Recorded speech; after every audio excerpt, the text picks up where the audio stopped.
Welcome to Premium Option, the channel designed to help you learn and profit in the stock market and options trading. Now, if you're scrolling on this video and you clicked on it, you're probably going to want to know what covered calls are. So I just wanted to make a quick tutorial video of what covered calls are. Now, there's so much to go into them, but I just wanted to make it a short and sweet video just so you guys can kind of understand from a very basic bird's eye view level of what covered calls are, why we use them, and why they're beneficial. So the first thing that you guys want to know is how to subscribe to this channel, because we make daily videos to educate you and help you learn and profit in the stock market. So if you guys could do us a huge favor and do that, it really does help out the channel. And on top of that, if you do want market updates and market resources, we do have a free Discord in the description down below, completely free to join for you guys. So make sure you join down below. But with the shameless plugs out of the way, let's actually talk about covered calls and why they're beneficial, or why you may want to look into them if you've never done them before.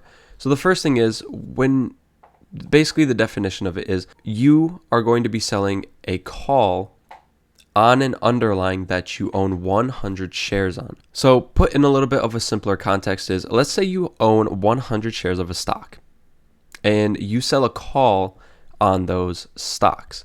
You're going to use those 100 shares as collateral, but on the flip side, you're going to be making money on the premium for writing a call on those 100 shares. So the only risk that you have is if it reaches the strike price you sold at, you're going to have to sell those 100 shares. If it doesn't though, you keep your 100 shares and you keep the premium for writing that call contract. So why would we do this? Why would we want to risk selling 100 shares of a stock that we own? Probably a stock that we really like if we're owning 100 shares. So first off, it's a neutral strategy. Doing covered calls or selling calls is definitely a neutral strategy, or a slightly bearish one. People may say it's bearish or very bullish, but if it's very bearish, you're going to lose money long term, because those 100 stocks are going to give you more loss than the premium you're collecting on writing the calls. And if it's very bullish, you're going to get assigned and you're going to lose those 100 shares. Sure, you're going to lose them at a higher price than what you bought them for, but if it's very bullish, you're going to miss out on the long-term capital gains if it rises past that strike price. So covered calls are definitely a neutral strategy. So picking stocks like, honestly, any stock that you like that isn't going to basically skyrocket within your estimated time frame is a pretty good idea. So whether it may be short-term or long-term, it really depends on what options that you're going to pick for that stock. Another really nice thing is that it can generate extra cash flow. Because you're selling calls, you're going to collect a premium. So on top of any dividends that the stock has, like maybe Verizon, because they pay out a nice dividend of 4% on 100 shares.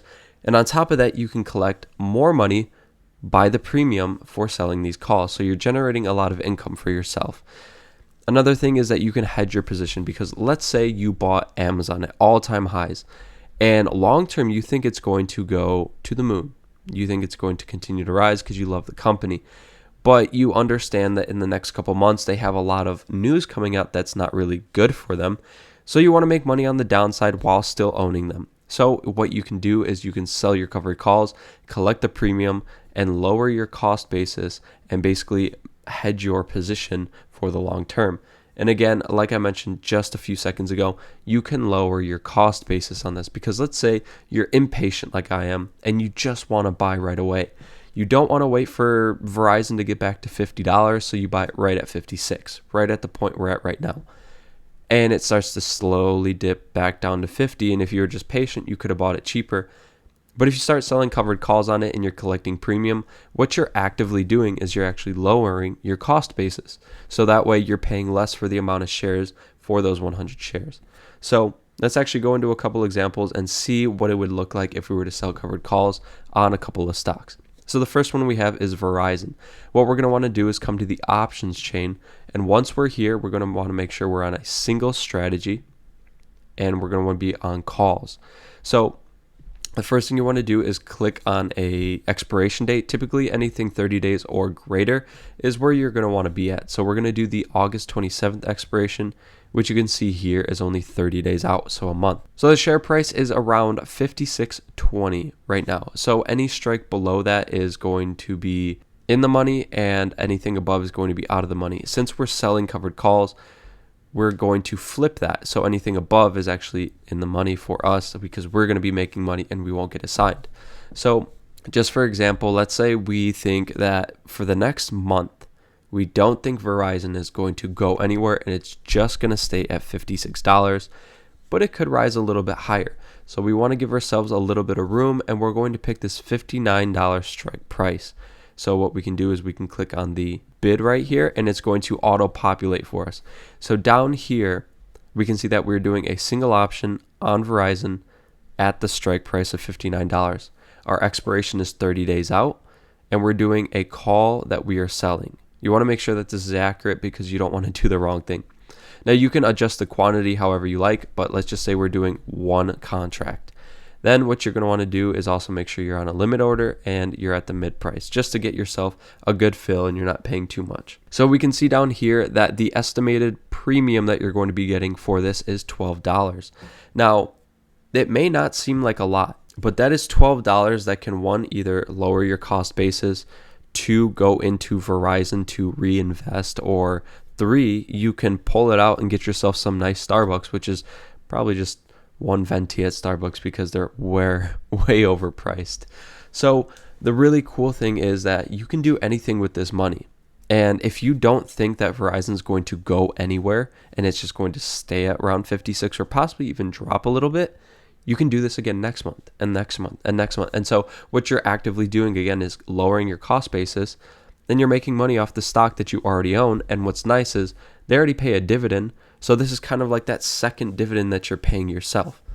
Now, again, $12 may not seem something that may really perk up your tits, but when you really talk about very volatile stocks or very large stocks or stocks that are very expensive, like for example, let's go to Amazon. Amazon's share price currently is at $3,626. Now let's do the same exact thing. Let's go 30 days out for Amazon and we're going to go to just above the share price. What we're going to do is we're going to come to the 36.40 strike price. We're going to click on the bid and we're going to sell only one contract. Now again, you're going to need a lot of money to own 100 shares of this, but let's just say you do. Let's say you accumulated that wealth and you were able to actually own it. So if you're 30 days out and you don't think that Amazon is going to rise above 36.40 within the next 30 days, what you can do is you can sell a call at this strike price. So we can see down here, everything looks the same as it did for Verizon, but the one massive difference, the one huge difference is that your estimated premium credit is $11,580. Now, obviously, again, you're going to need a lot of cash to own 100 shares of this, but at the same time, if you do this every single month and you don't get assigned, you're lowering your cost basis so much on Amazon. And on top of that, if you just wanted to take this money out, you're basically giving yourself $11K a month just by selling calls on owning Amazon, which is a really great way to make some extra passive income. And that's definitely a lot of Starbucks ventis. So I just wanted to do a quick little video on what covered calls are, why we use them, and some of the benefits of them, and just to kind of show you why they're beneficial to you and why you should consider doing them if you do own those 100 shares. If you guys enjoyed this video, if you found anything brand new from it, if you learned anything, we'd really appreciate if you could subscribe to the channel. It really does help out the channel a lot. We'd appreciate if you could do that. And again, if you do want to join the free Discord, the link is in the descriptions down below, completely free for you guys, and we post in it every single day. So until the next video, we'll see you guys then. Peace.